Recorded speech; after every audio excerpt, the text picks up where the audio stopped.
glad you're with us for day 3 of the NFL draft. And day 3 is really where general managers and coaches can separate themselves because 65% of your roster is built from round 4 on through undrafted free agents.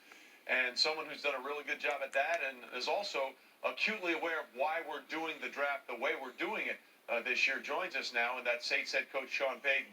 Sean, thanks for being with us. We know you were one of the first people in the NFL that we know of to be contracted with coronavirus. First and foremost, how's your health? Trey, appreciate you having me on. I'm doing well. It's been over a month now, and I had 3 days of symptoms. Really, just your basic chills, slight fever on that Monday. So I feel like,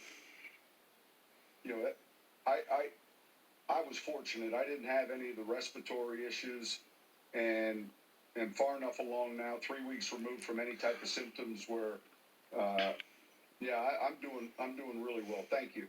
So what are the doctors telling you going forward then? Because like you said, you had mild symptoms. It's been 3 weeks. They're giving you the thumbs up now? Yeah, in fact, look, right here in New Orleans, and I know across the country, the blood banks are really looking for donors. And in order to give plasma, currently you have to have a positive COVID test, which I had. You have to be well past, I think, 21 days. And again, it's been even more than that for me. So I was able to go in the other day and donate blood. It's a process that takes about 45 minutes, 50 minutes, and they hook you up to what is a machine that's basically drawing blood and then returning blood and gradually extracting plasma from your blood. So, when you finish, there's enough plasma to treat either 3 or 4 patients that have it in a much more serious way, and then it takes about a month before you can do that same thing again. So I just had that done just this past week. Well, we're glad that's going well. We're glad you're continuing to progress and continue to get healthier. And, of course, we're doing this draft in a completely different way. I know the plan for you guys originally when the facilities were closed was to have everybody at a brewery in one place, and obviously that wasn't the case. So what have you made of how we've been doing this and how different it's been in the virtual setting we're in? Look, I think it's gone better than most of us would have expected. And, you adapt, you adjust very quickly. I think the league has done a fantastic job. I think everyone was a little concerned.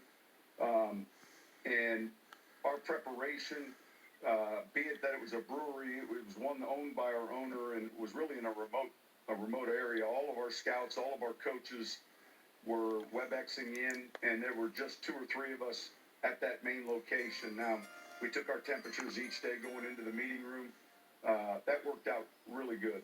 And right now, though, I think the communication's been pretty smooth. We had some weather here a couple days ago in New Orleans on the first round of the draft that quickly brought generators to Mickey's house and my house in the event that we lost some power. But fortunately, that didn't happen. No, it's been unbelievably smooth. And I got to say, from our perspective, from what we heard from viewers, seeing you guys working the way you're working and with your family has really brought an intimacy, for lack of a better term at times, to the way this draft has progressed. So that's been something that's been fun and new. So we're gaining that even though we're losing some of the insanity that we normally do when we're on the road for this thing, and we'll have that next year when we're in Cleveland. So let's talk a little bit about the draft. Listen, you get Cesar Ruiz, the big center out of Michigan.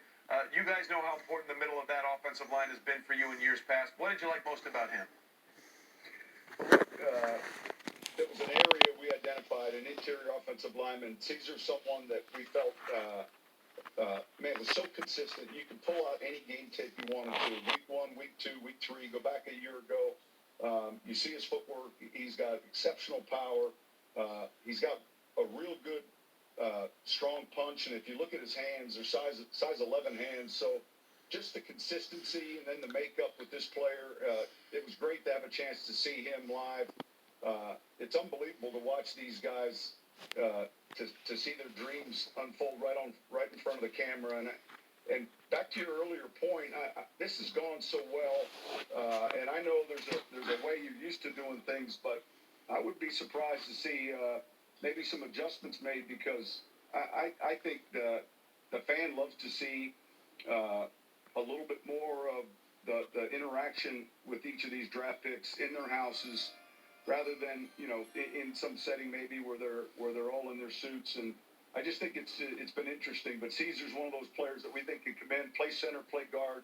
We drafted, of course, Eric last year was a center, McCoy, but those are good football players, and I think it's important to build through both your offensive and defensive lines. Well, listen, Sean, we know you're a guy that can get things done. We saw that a couple of years ago, getting through that rule change. So if you want to make sure we can do the intimacy and still have the insanity of the location somewhere else, we would be all for that. And we just wanted you to know if we can get on board to get that thing going forward.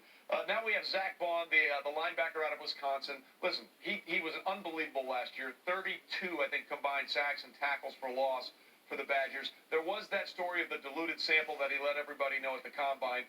What did you like about him? Well, again, a real good high makeup player. There's some versatility with this player that is a little unique. We feel like linebacker is going to be his position. He can be a designated pass rusher, someone that can help you on third down and be involved in some of your pressures. But I do think this player can play inside at Mike. I think he can play at the Sam position. He's got a great football makeup, great motor. Quite honestly, we spent a lot of time, without having a second round pick, as that round was unfolding, us trying to get back up for this player. It took about a half an hour, 45 minutes, and finally we were able to make a trade, and we're glad we were able to. And then you get Adam Troutman, the tight end out of Dayton. A lot of people surprised he was there. And, Lewis and I always talk about finding a player to be drafted in a situation and a fit that works for him. And it certainly seems like with the way you guys have run that offense over the last many, many years in New Orleans, his skill set is something that you guys can really utilize. Yeah, and look, we've got a group of good tight ends already here. But I think this is a player that we felt did both things fairly well. He's pretty good in line blocking. You see his hits in the passing game. His three-cone drill was exceptional.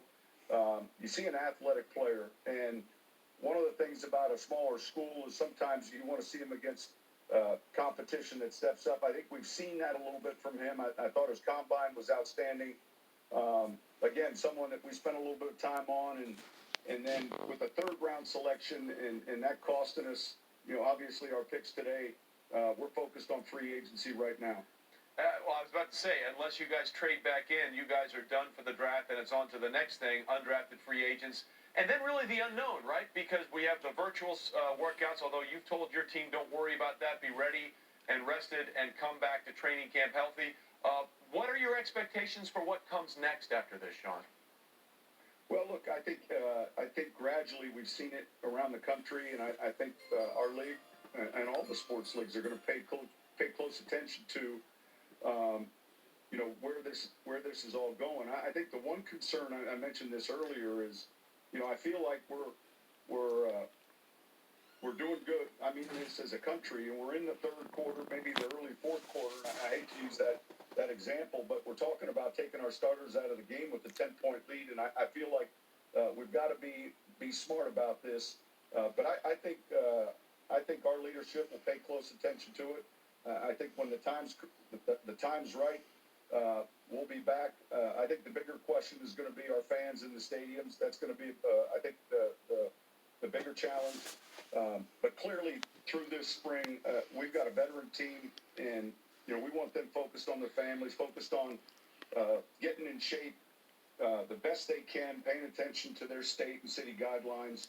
We'll have plenty of time in training camp to get these guys ready to go, and then these three rookies, along with the rest of these free agents that we signed today, they'll go through a rookie school, and we'll have meetings just like we're planning on doing.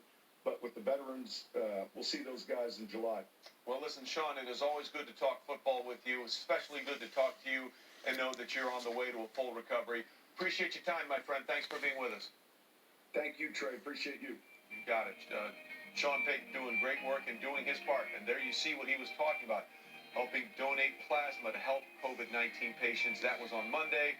Sean well on his way to getting back to where he was before it all came down. Stay with us. The draft continues on ESPN, ABC, and the NFL Network.